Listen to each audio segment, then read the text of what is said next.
Hello and good morning. It is Thursday, May the who cares? We have another day in front of us, which is fantastic. It's actually probably the warmest it's been out in a while. It's not as sunny, but I'll take warm over sunny right now because it's been cold. Anyhow, good morning. Good morning, Joanne. Gotcha. Yeah, weird day today. I actually slept in. I don't sleep in very often. This right here is my first coffee. Morning, Neil. Good morning, Joanne. Yeah, I could have slept all day today. Had a long day yesterday. Went fishing. That was awesome. Didn't catch anything but a snag. But it was just nice to get out and sit on the river and just chill for a little bit. Good morning, Charmaine. So yesterday we talked about an example of how submodalities can be affected to change somebody dramatically in a very short period of time. Today we'll talk just a little bit about exactly how you can do it. I won't give a full lesson here. Obviously, you can't do that in 5 minutes, but talk just a little bit more about it. You know, I mentioned my Uncle Harold's story of the nightmares that he was having. So the idea behind changing the submodalities is that everything out in our experience has to get filtered down for us to understand it. If you think about you know, if you just look around you right now, there's so many little bits of information happening all around you that if you were to actually consciously process all of them at the same time, you go crazy. You know, the little bug over in the corner, maybe the tea kettle going off, the cars going by, the birds in the trees, the sound of the leaves rust, all of it has to get condensed down to go into our brain because our brain just can't handle all of that information at the same time. I wish I was fishing with them, Charmaine. Morning, Triffy. I would love to go fishing with Jack. I haven't seen him in far too long.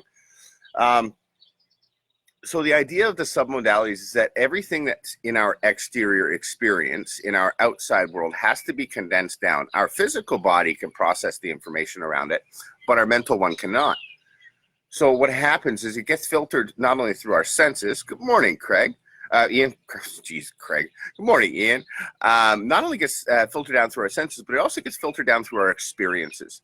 And every time that we're taught something or have somebody that has shown us a path in life, like a parent or a teacher or any sort of authority figure that we looked up to, respected, and trusted, that throws another filter in front of all of the information so that it works like a sieve to only let certain amounts of information come in.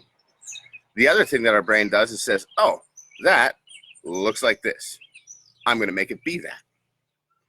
And if you're wondering how that works, have you ever had a conversation with, say, a significant other, and all of a sudden they have a slight change in the tone of voice, and you're in an argument? Well, that's because your brain is shortcutting and going, that sounds like the last argument I had. I'm going to save myself the time of processing it, and now we're in an argument. Or, you know, on the other side of that, something that all of a sudden makes you feel good.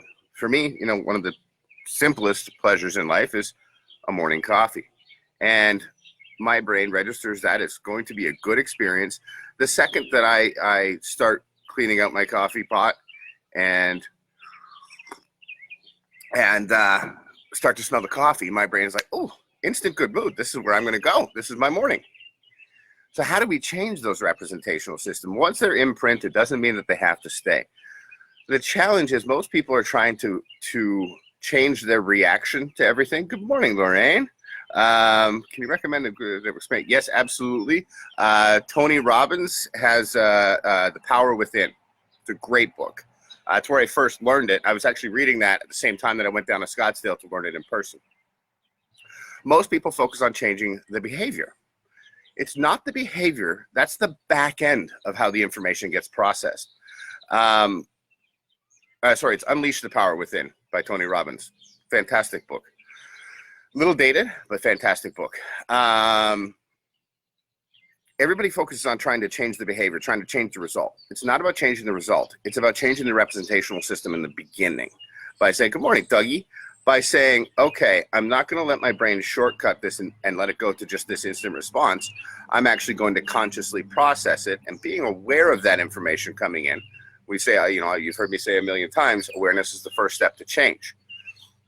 Then you're able to change the way that your brain, so it goes first we have an experience, then we have a thought, then we have an emotion, and then we have a reaction. And once you get to emotion, there's no change. There's no changing the reaction. I mean, that just is what it is. We are emotional creatures. We don't do things that make sense. But by understanding that we have a stimulus, and then we have a thought, that's where we can affect all of this. And we can change the submodalities once it's already imprinted. I ran out of time again today. Oh my goodness, I didn't think this would take me a week to talk about. But we can certainly go more into this.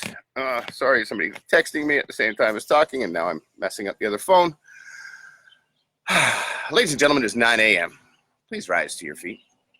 Let your voices ring out in unison for our police, for our nurses. It's the week to honor them. For the economy slowly opening, regardless of what your opinion of it is. Mine is personally, it's too soon. I'm a little worried, but I'm not in charge.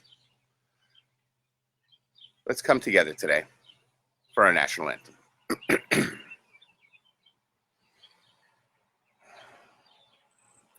Oh, Canada, our home and native land, true patriot love, in all thy sons' command. With glowing hearts we see thee rise, the true north strong and free. From far and wide, O Canada, we stand on guard for thee. God keep our land glorious and free. O Canada, we stand on guard for thee. O Canada, we stand on guard for thee. I got geese going. I can hear geese. No applause, big geese. Much prefer my voice when I've been up for 4 hours already as opposed to 45 minutes. Hey, Tara, you have a great day too. I love you, sis. Recently, some things have happened in my exterior world, my circle of people that I care about deeply. It just makes me appreciate life. Makes me appreciate the fact that I woke up today, and the fact, yeah, you too, Neil. The fact that I have another day. Don't let today slip by without making it count in some small way, whether it's cleaning or working out or doing something you love with somebody you love.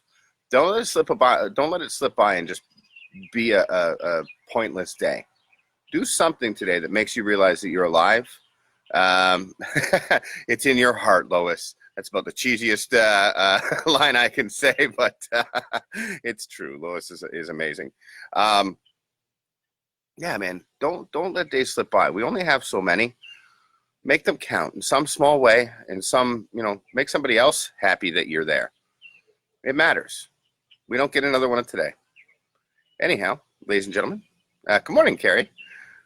I will see you tomorrow morning, 8:55 a.m., as you have every morning for the last couple of months. You're not getting rid of me that easy. I love you. Have a fantastic day. And remember, through all of this, every voice counts. See you tomorrow.